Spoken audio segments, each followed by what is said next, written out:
Okay. So the first question is asking about your religion. So what religion did you grow up? What extent were you involved? That's actually a good one because this is something that I found very different coming to America. Um, so I am a Protestant, so a Protestant Catholic, a Protestant. I actually have no idea. I'm a Protestant, whatever that means. Um, but to be honest, here religion is not a main thing at all. Like, I only know one person my age who went to church and who still goes to church. And I went to a Catholic primary school, so we learned about God and Jesus and all the Bible stories in school. And we went to the church every once in a while and things like that. And that was it. Religion never really played any other part other than school. Like my mum, we never went to church ever. And pretty much that's the same for everyone that I know. Like some people might have went to church when they're younger, but it was just like, it's definitely nowhere near what it's like in America. Yeah. So would you say that religion affected your personality or relationships with partners or friends? Not in the slightest. Okay. Next question is what were or what are the prominent values and beliefs in your area, just regarding families and whatnot? And how much of that do you see reflected in yourself? What do you mean? Kind of like what like the rules are basically. Yeah, Like just like family do roles and like, like go and give me go and give me like an example. okay, so Like like my grandma Sally was like, yeah. oh, well, you have to be married to have kids. Like once All you're right. married, one and done. So like what are the beliefs where you grew up? No, well, they've changed since I was little. When I was little, I kind of always thought, you get married and then have kids and all that. Obviously, I didn't do that. So, and there's no judgment. Like, I mean, nowadays, very rarely do people actually do that. Like, nearly everyone I know that's got kids didn't get married first or are not even like engaged. Some people still do, but quite a lot of people have kids out of wedlock, and like it's all right. Like Yeah. nobody, a lot of people like get like have kids and then get married later on, or have kids and just don't get married. Um, there's not really any rules. I'm sure some families still, want you to get married first, Mm-hmm. but I mean, there's no, it's not strict at all. Has there ever been, I'm gonna guess no, but has there ever been conflict because your beliefs didn't align with another person's, like regarding that? No, not in my life anyway. Okay. Um, okay. This was one of my questions. So what are Okay. your beliefs on raising children? Should both parents work or just one? And if only one, like which one would be working and which one would be staying home? Okay. That's quite interesting because I obviously have a child That's and crazy. I know she's like 14, going to be 14 months soon. I don't really have strong beliefs either. I think whatever you want to do, um, I wanted to go back to work because it's actually it's very difficult being a full-time mum. And it's actually, to me, has been a lot easier being at work and coming home and doing the childcare rather than just being at home all the time. Because what I find is when you're at home all the time, the guy just expects you to do everything. Whilst if you're both working, it's more even. But if one of us was to stay home, I would want it to be me. Like I would want to be the one that stayed home. But it's not saying anything's wrong with stay-at-home dads. I just don't know any. Yeah. Like any stay-at-home dads at all. So when you were growing up, how was that modeled, like with your parents and working? So both my parents worked. My mum worked part-time until I think I was maybe about 6. My mum went full-time, and my dad just worked full-time the whole time. But like if we ever had anything on at school, like shows or whatever through the day, my mum would always be the one that came. Like she would always get time off work to come, but my dad would just not. He would always work. Yeah. I guess you kind of already answered this one. So you said it wasn't like necessary to be married where you live. People just like together cohabitate. Yeah. In the event that someone does get married, like what does a typical wedding ceremony look like? A Scottish wedding. So the typical ceremony would start in the morning, maybe at like 10 o'clock or something like that, and you would go to the venue. So it could either be a church, or it could be a hotel or a garden or something like that. And they would do the ceremony, so the actual getting married bit, it's quite boring, that bit, a lot of talking. And then that's over relatively quickly. So that's the bit they actually get married. And then we have after party.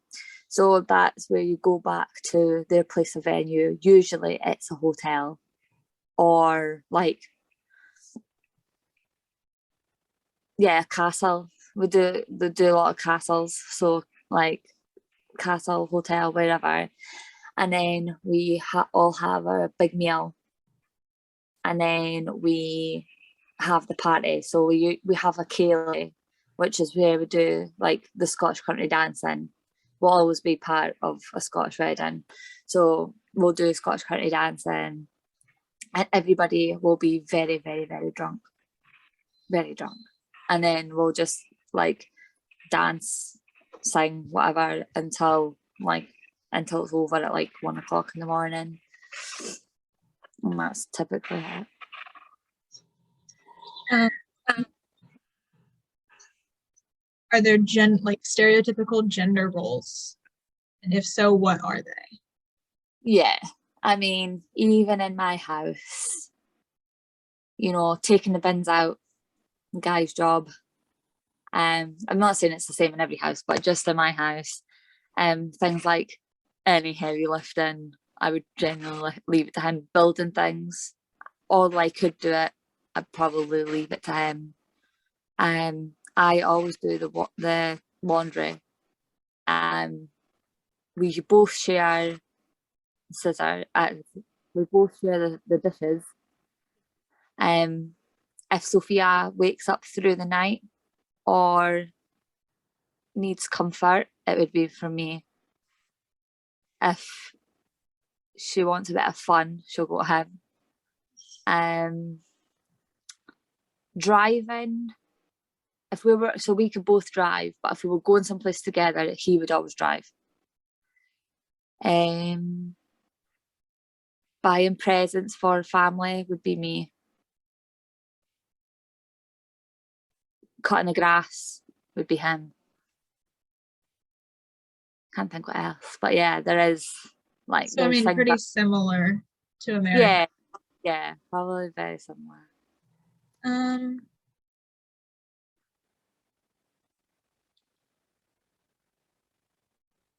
Well, this one might be kind of hard to answer, but when it comes to being in relationships with someone outside of your religion, is your family accepting?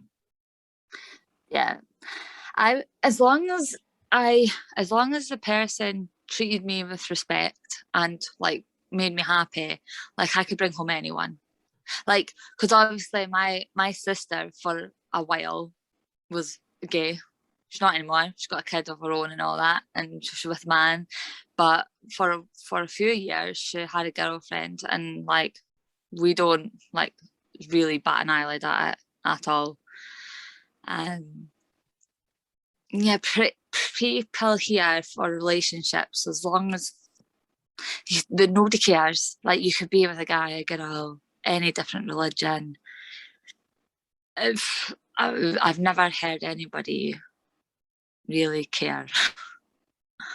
I'm gonna add on to that just because, but someone of a different race, is it acceptable? Yeah, I would yeah, assume, but yeah. yeah.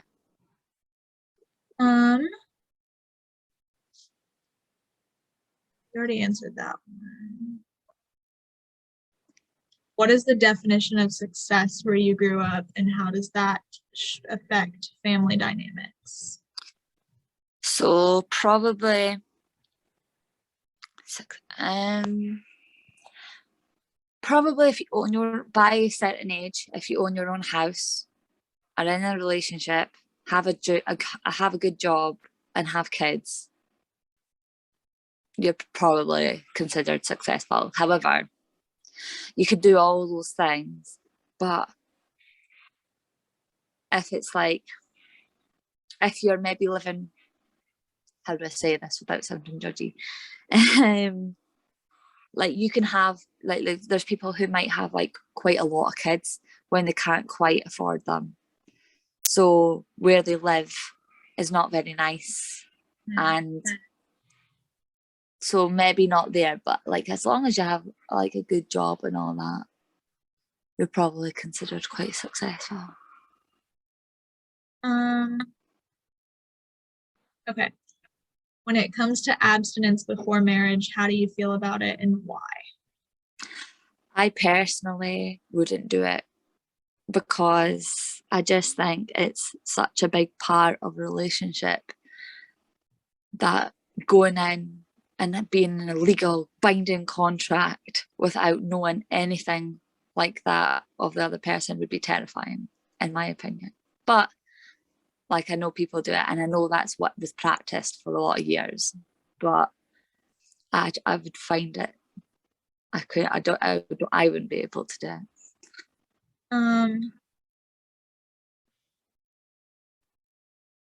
This one's, I don't really understand it. In this modern day era, do you still practice your family customs when it comes to dating, and why or why not? To be honest, we don't really have any. Like what my mum and my dad, when they got together, like it was like back in the olden days when like he had to find her phone number in the phone book, phone her up, ask her on a date, and then they went out, and then like if they wanted to see each other, they would have to visit or speak to each other, they would have to meet up. And then like that was really the first relationship my mum was in, and then they got married, and then they lived together after they were married. So no, probably not, because me and my sister both had kids out of wedlock. We're both still not married to the men, and yeah, so probably not. Then I'm not definitely not the same as what my mum and dad did. Yeah. This one isn't on there, but I'm just gonna throw it in. I wrote a paper over it today. So, divorce, what are like in your country? Is there a stigma around it? Is it like a one and done with marriage?